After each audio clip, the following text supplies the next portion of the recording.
right, welcome to another episode of RSG Live at the Lounge. And it's been a great series of conversations, and I think our conversation today will equal that. It's been a pleasure to be part of these conversations and just to get to know our guests as well. And today we have John Wetzel, who has been a coach in the NBA, player in the NBA, been associated with what I would say some of the more dynamic teams that we've seen in the last 30 years. His time with the Portland Trail Blazers and Sacramento Kings, and he's also sat in that chair as a head coach, which is a unique. Very few people have an opportunity to do that, and so we look forward to this conversation here on RSG Live at the Lounge. And welcome, John. How are you doing? I'm doing just fine today, Devon. I appreciate your calling me. I look forward to visiting with you. Thank you. Thank you. Thank you. And before I get started, I wanted to thank all my colleagues here at Aston Mahana, who have been gracious with us. And so normally it would be great to probably be in the same space since we're not that far away here on the island, but it's good to kind of do it, with a good distance here over Zoom. And so I look forward to the time when we can kind of be sitting in the same space together. I always like to start these interviews out with kind of an origin story. Like you grew up playing basketball in Virginia, I believe, and then you went to Virginia Tech. And what was it that gave you the bug to start playing this game that you spent so much time dedicating your life to? Well, there was a certain fascination that I had. I have two older brothers, and when they were in high school, I was in 5th, 6th grade, thereabouts, and on occasion, they would take me to the high school game with them, and I'm just like the little brother tagging along. So it's something about watching high school basketball at that point in my life that was really fascinating. I was fascinated by the game and watching the players and all the excitement that went along with it. And I was determined at that time I was going to play basketball when I went to high school. I went to a parochial grade school.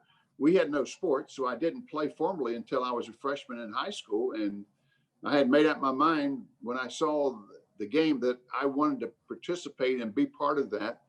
And I started playing in the 9th grade and learned how to play, learned the fundamentals, learned how to dribble, learned how to shoot a little bit.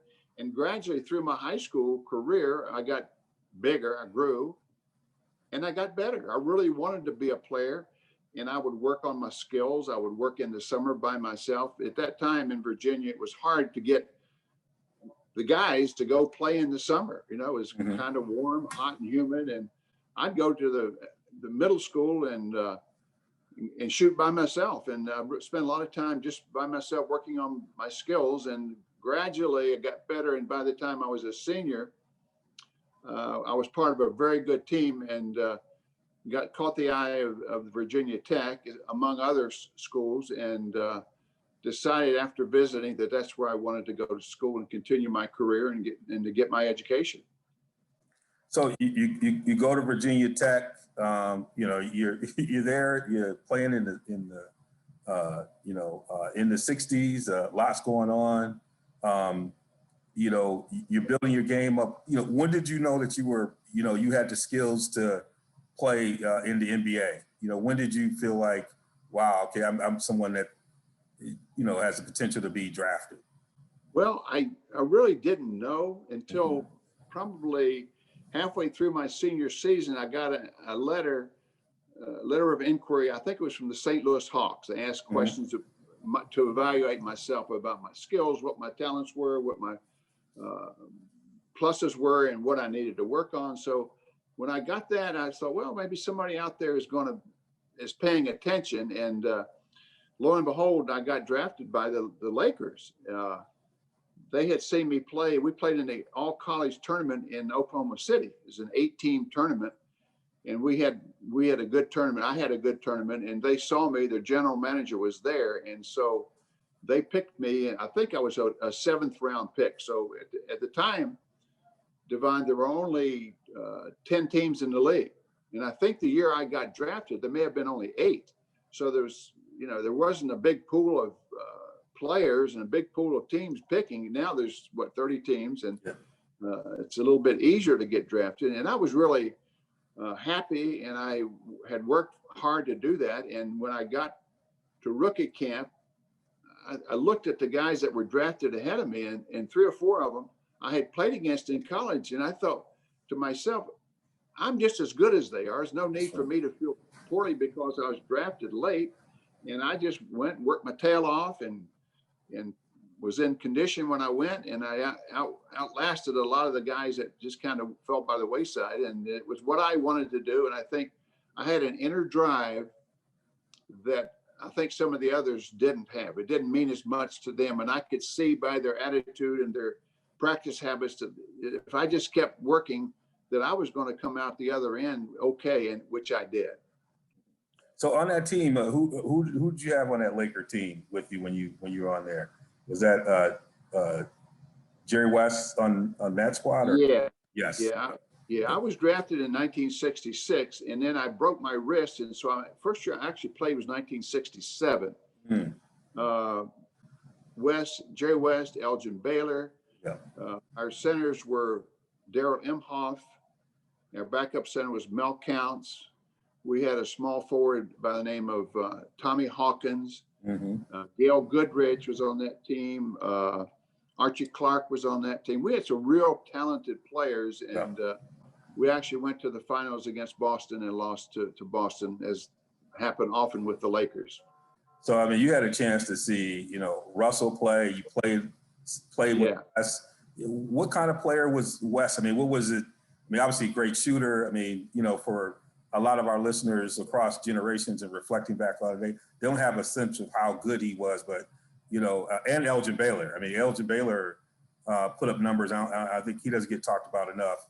What was it like to be playing with them night in and night out?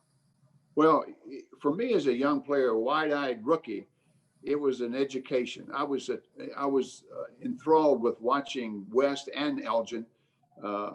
Jerry was such a good player in his own right. He was a guy that could go out and get 40 on any given night. But the thing that I really looked at him and respected him for was he was a great defensive player.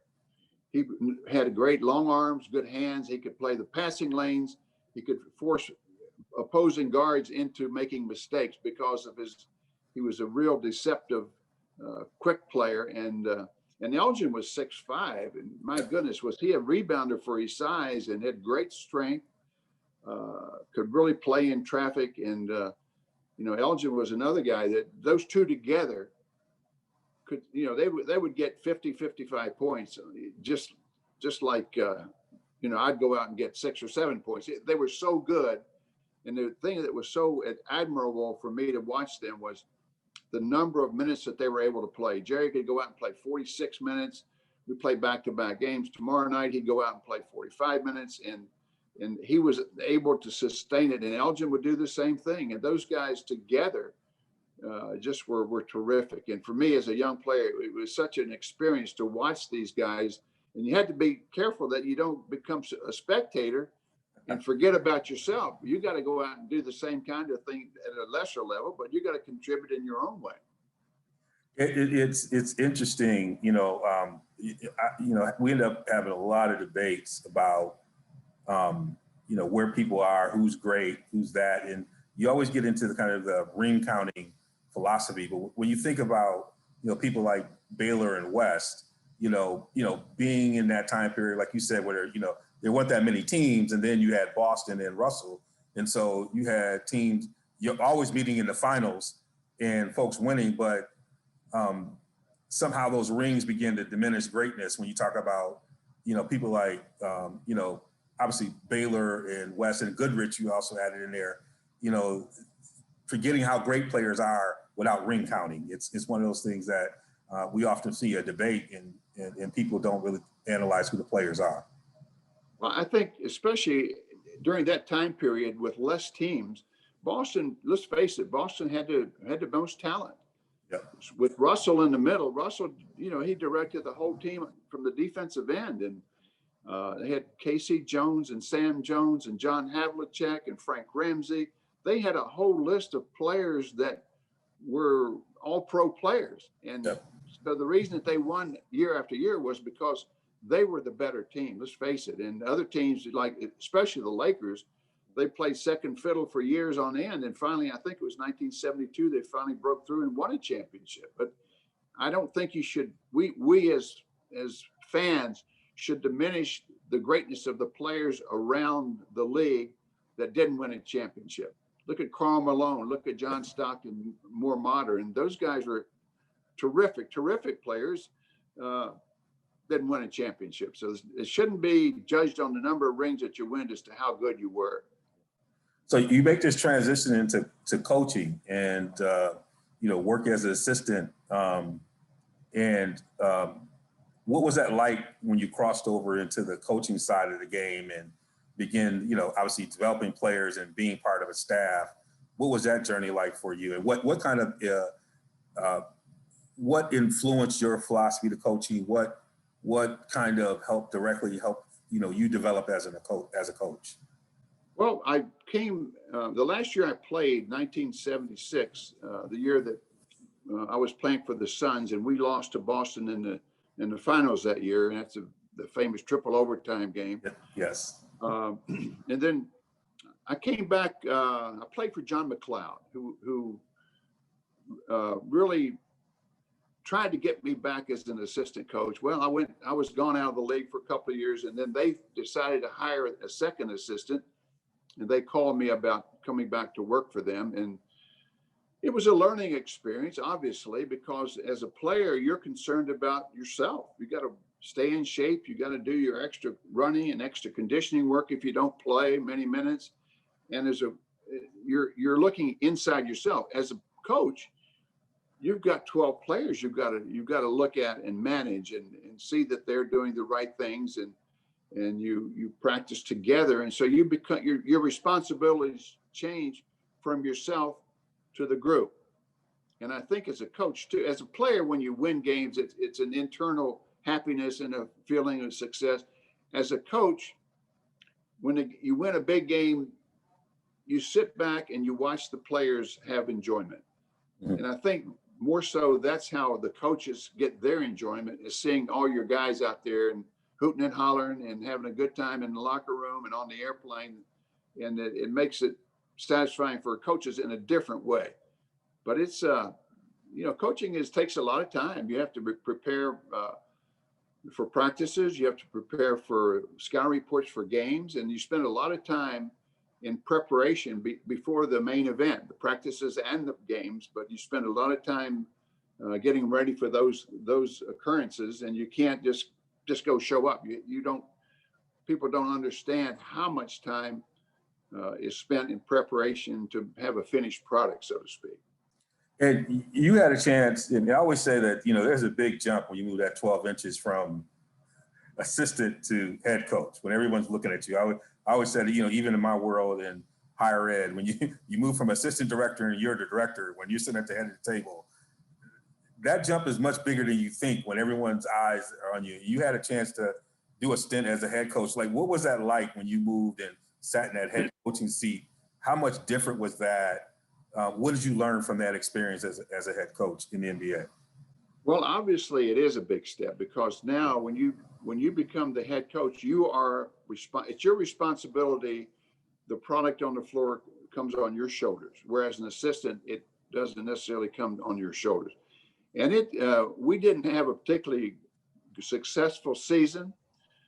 We had some issues with personnel the previous season, and a little bit of that carried over, and it was hard. Yeah, there's a lot of stress. I mean, I had many sleepless nights during that season trying to figure out how we could get a little bit better and how we could be a little bit better prepared. And that stress, in my opinion, is not healthy. It's hard. It's really hard. And we got through the season. And then the next year they decided to go ahead and make the change. And I didn't come back for the second or third seasons.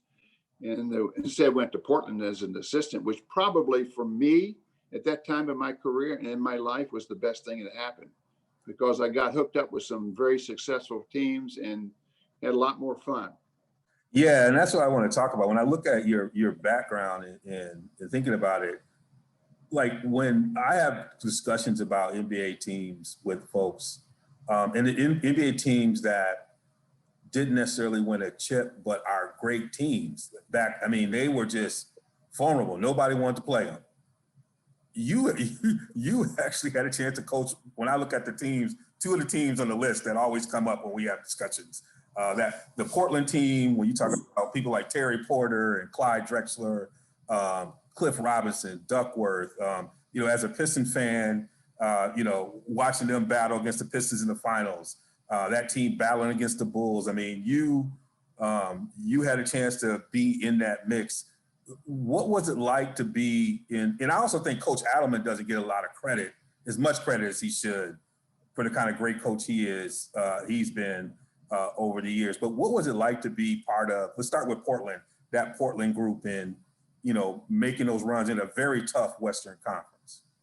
Well, the thing that put us over the top in Portland was when we made the trade to get Buck Williams. Yeah, Buck Williams. I love Buck. Buck was a man's man. I mean, he played every night, and he was stronger than dirt. I mean, he and Karl Malone had some great battles.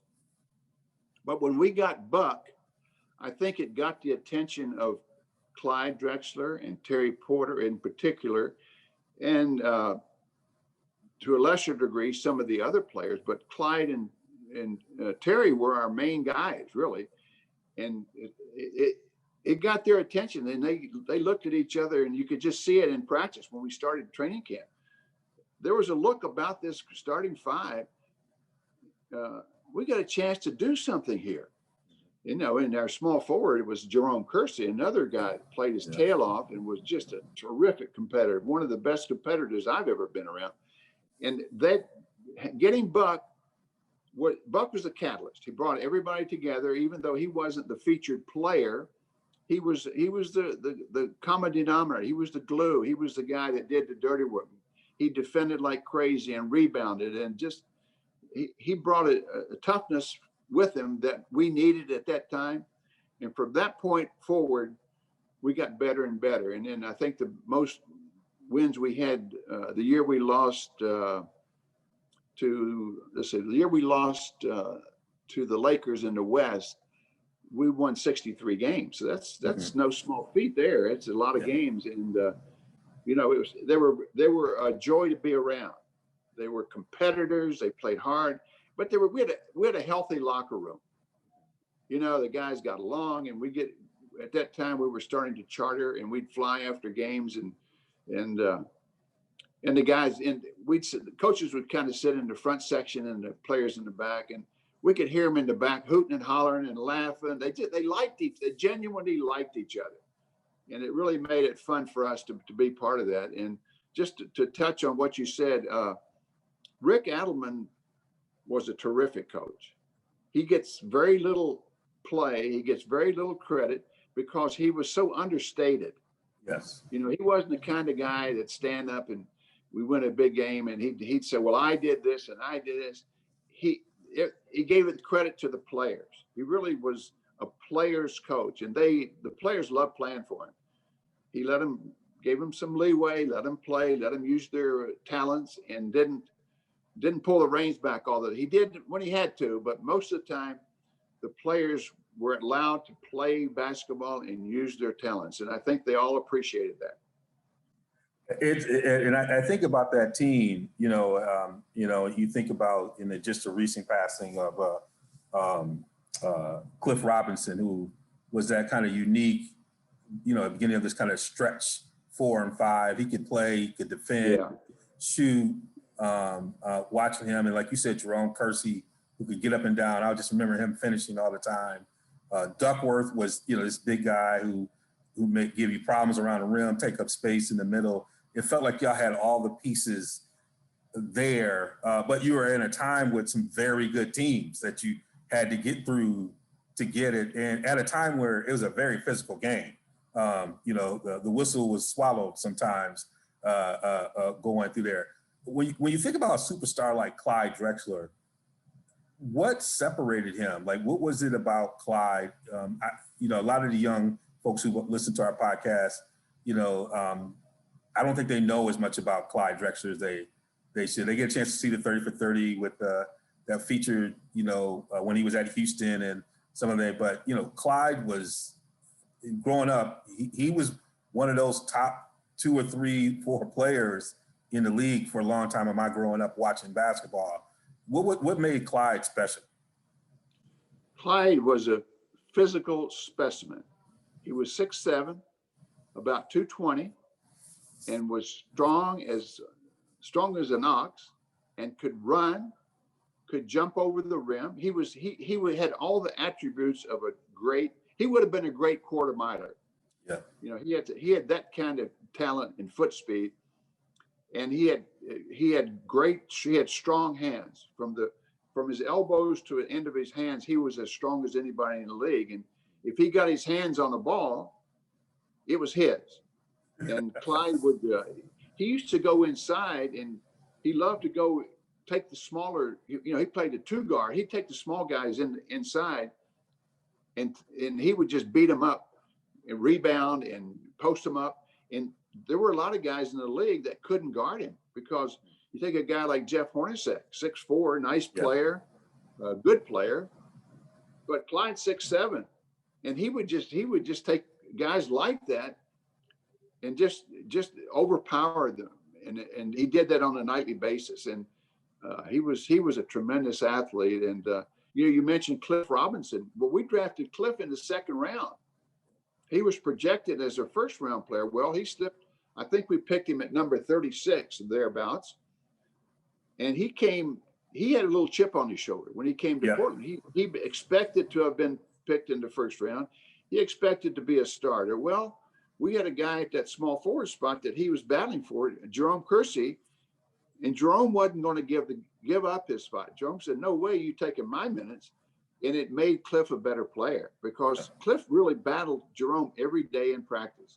And consequently, through those battles, gradually Cliff got better and better. And, by the time Cliff had a great career, I think 18 years or something. And I always tell people that Jerome made Cliff a real solid player, and he made him a competitor, because to play against Jerome, you better strap it on, because he wasn't going to give you any quarter.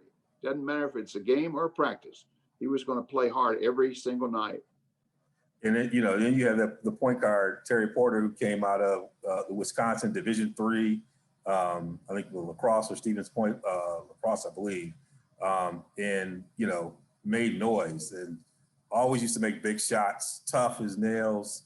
What was it like to have that point guard like a Terry Porter? And what, people don't talk about Terry Porter, but he was a top level guard for a long time. What was it like to have him as the floor general?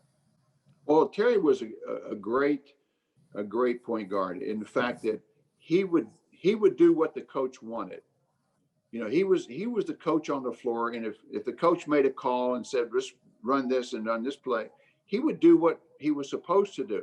There were other players that wanted to say, "Give me the ball, just give it to me and get out of the way." But Terry was settled enough, and he made himself a great player. He would work work every summer to get better, work on his shooting. He developed a nice 3-point shot, and he was a solid point guard. He was actually, when he went to Stevens Point, by the way. Yeah, Stevens Point. That's what Stevens Point. Yes. And he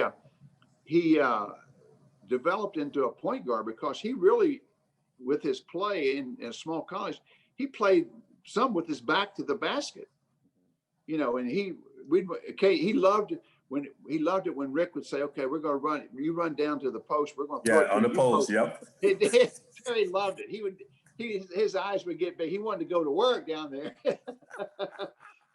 He's 6'3", wants to go to work in the NBA, but he could, because of his great strength. And Terry was a pleasure. He was a pleasure to have around and be on a team. And his talents speak for themselves, and his record speaks for itself. And that's the kind of guys we had. They're good guys. Mm-hmm. And Terry and Jerome Kersey, in particular, those two, I call them out because they spent numerous days and numerous hours in the community, Boys and Girls Club. They took on occasion would bring a couple of kids on the road trip with us when we had to charter. They'd take them to Phoenix and bring them to the game. So we had some quality guys. They were really quality.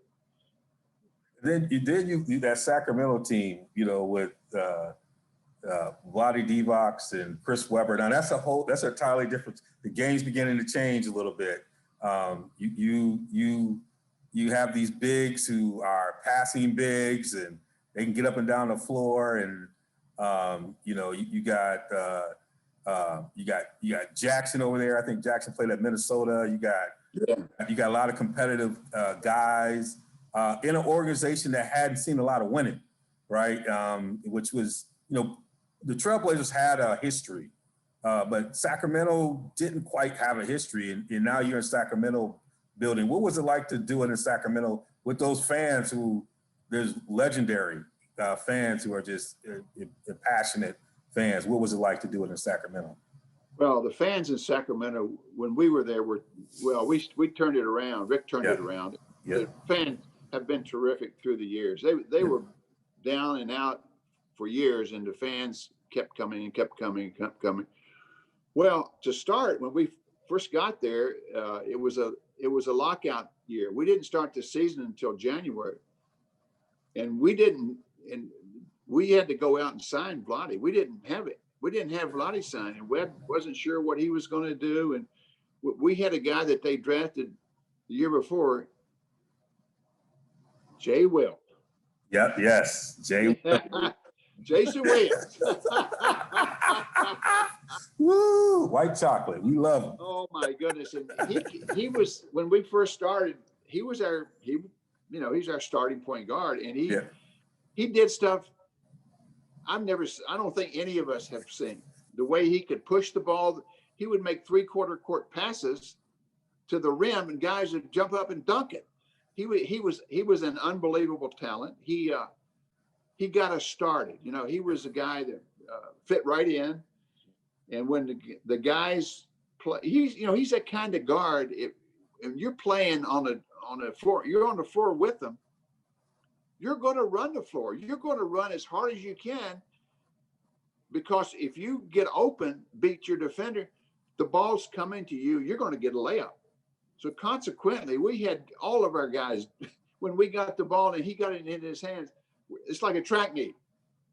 Everybody wants to run, and we were talented. The first year we had Corliss Williamson as our small forward. The big nasty, yes. Yeah, Corliss was good. Corliss was really good. He had that big body. He could post guys up, and then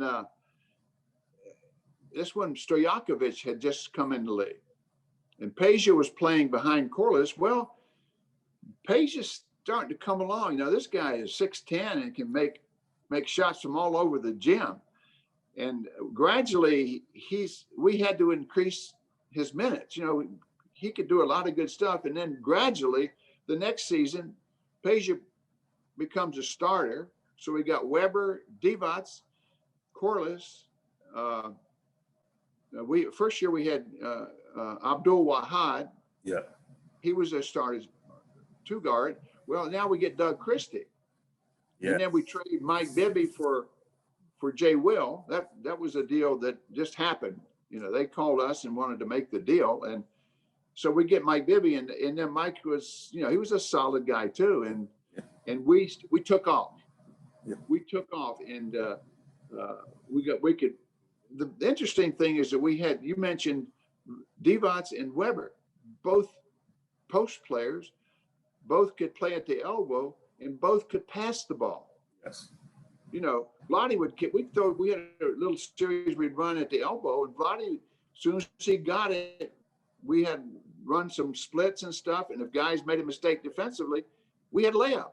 Guys like Peja would back cut, Vlade would shoot him a little bounce pass, layup. And all the players kind of, when your big guys can do that, and Webb could pass the ball, and when you have players that are willing passers, it does become contagious. Yes. We didn't have guys that became a black hole and just hold on to the ball. That ball moved, and it was, and I want to just say one thing about Portland and Sacramento. People would kind of denigrate us about our points per game that we gave up. You know, you're not a good defensive team. Well, say we gave up 108 points a game. We're scoring 116. Yeah. And I used to tell people, I'd speak to groups before the game. I say, we force teams to score 100 points by the way we play, because when we get it, we're going to get out and go with it. So we force the tempo of the game, and we're, you know, our point differential was like +8 or +7.5. I don't know exactly, but we force teams to score 100. And that, would you rather watch that, or would you rather watch a slow down 75-point game? I think the fans love the way that we played. Yeah, you probably seen, I mean, the game today is probably played much more like that way. I mean, I think that was beginning of the transition to seeing how we're seeing the game being played today. I mean, what was it like in the locker room? I mean, this is a team that would have made it to the finals if it's not for a Robert Horry shot, right? Yeah, absolutely, yeah. And what was it like in that locker room after that game? Because that was a battle. I mean, it was, you know, for a spectator, it was like, okay, it feels like Sacramento about to take this turn right now. Yeah. What was it like in that locker room, and, you know, what was it, you know, after that game? Well, you know, the situation, you know, it's been a long time ago, but I don't remember the particulars exactly, except that there was it was a loose ball, and Vlade slapped it out to get it out of let the clock run out. He couldn't have given a more perfect pass to Horry. Horry, it came right in his rhythm. He just caught it and shot it in the hole. You know, if he slaps it out or throws it out 3 feet to one side or the other, we win the game. That's right. It just happened. It was right in his breadbasket. He caught it and shot it.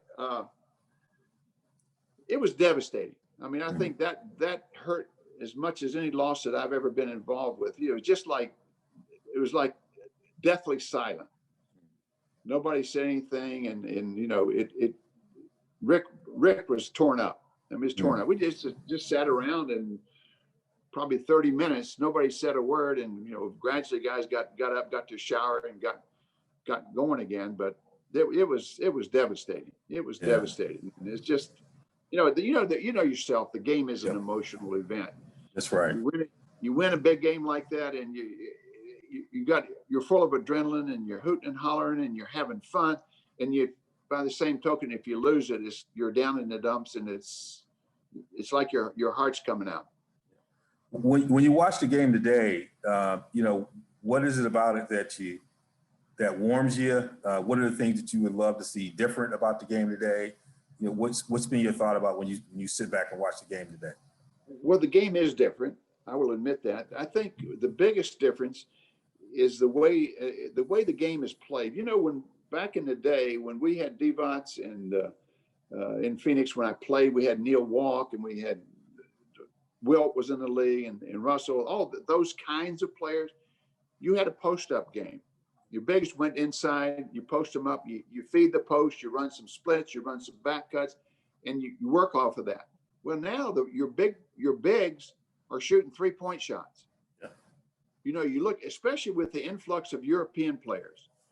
There's a lot of guys, and the European players begin at a younger age than the American players, because we're in high school, we're in college. Well, they become pros when they're 15, and they play ball. That's what they do, and they're groomed. And consequently, they are able to shoot shots that most of the American players don't. So consequently, the game has opened up.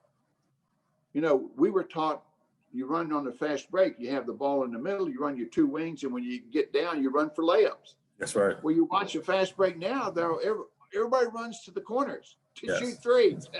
And it's just the way it is. And I think watching Golden State, they are the epitome of that.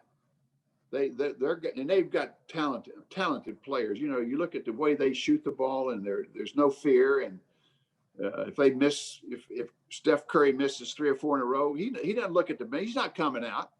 Mm-hmm. He's the man. And you know, when Mike D'Antoni had Houston, he wants those guys to shoot 53s a game.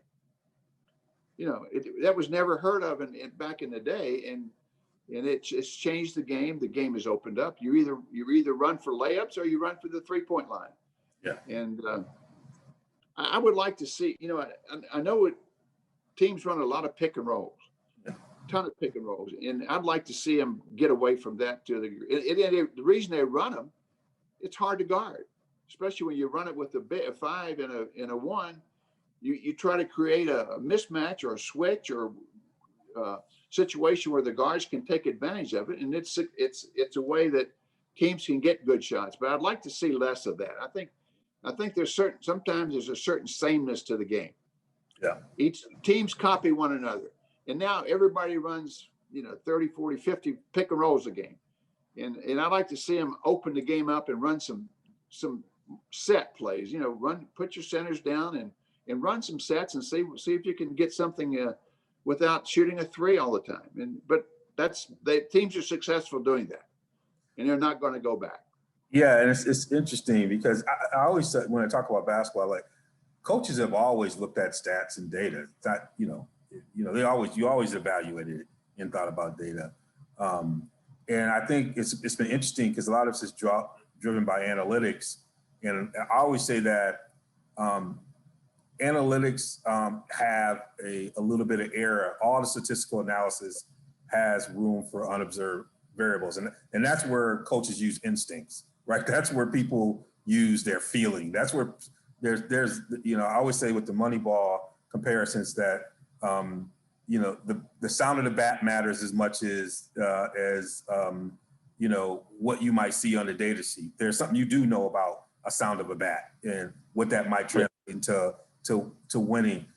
Do you see a time where coaches get back? Because that's one thing I've noticed about Golden State is that they use analytics, but they also use their gut a little bit. I see Kerr uses a little bit of his gut and he has a much more balanced approach to it. But do you see coaches getting back to using some of those instincts because not everybody can play the same way. Not everybody has a Steph Curry. Not everybody has shooters like that. And the irony is people like Steph Curry and KD still shoot mid-range. They still shoot at all 3 levels because they practice that. And so there is something about practicing all 3 levels. And you can shoot better at all 3 levels. So do you see people getting back and using other ways to evaluate, or do you just see this analytic thing running wild? Well, the analytics, that came about after I got out of the league, to be honest with you. You got out quick, huh? Yeah. And people say, my friends I talk to in the league still, they say, you got out at the right time. But I think there's a place for the analytics. I don't necessarily agree that you got to base everything on that. And I think the coaches today who are ex-players are they've been on the floor, they've been in the fire. And I say that you can say, okay, so-and-so is going to take 3 dribbles to his left, and then he's going to pull up for a jumper, or he's going to take 3 dribbles left, spin back to the right, and try to finish at the basket. Well, that's all fine and good, but when you're down in the defensive stance, and if I'm trying to guard Steph Curry, just for instance, you're not thinking about how many dribbles or how you're trying just to not get embarrassed. You're trying to keep your body in front of him. Don't let him have a step back 6-foot gap where you want to stay as close to him as you can without getting beat off the first dribble. So when you're a player, I sometimes wonder how much of that analytics gets to the player when they're in the heat of battle. Yep. We've had players too. You have a timeout in the late game situation, and the coach runs a set. He says, okay, writes it on his board. This is where you're supposed to be. You get on the floor, and one of your 5 players is on the wrong side of the floor. I mean, that stuff happens, and it's a human element that sometimes the analytics doesn't take. It's not in play for those guys. Well, Coach, this has certainly been a pleasure to have this conversation. It's good to have you here on RSG Live here at the Lounge. This has been a great conversation. I look forward to, have you come back for future conversations, as we go. I hope you had a good time with it. And, look forward to, hopefully tapping into you in the future to talk more basketball with you. Thank you for being with us. Okay, you're welcome. I've enjoyed the conversation very much. Thanks, Devon. Thank you. And that's it for RSG Live at the Lounge with Coach John Wetzel. It's been a pleasure. Please visit us at realsportsguys.com. You can check out this interview and all other interviews that we've done and other podcasts that we have on our platform. So until next time, we'll see you on the other side.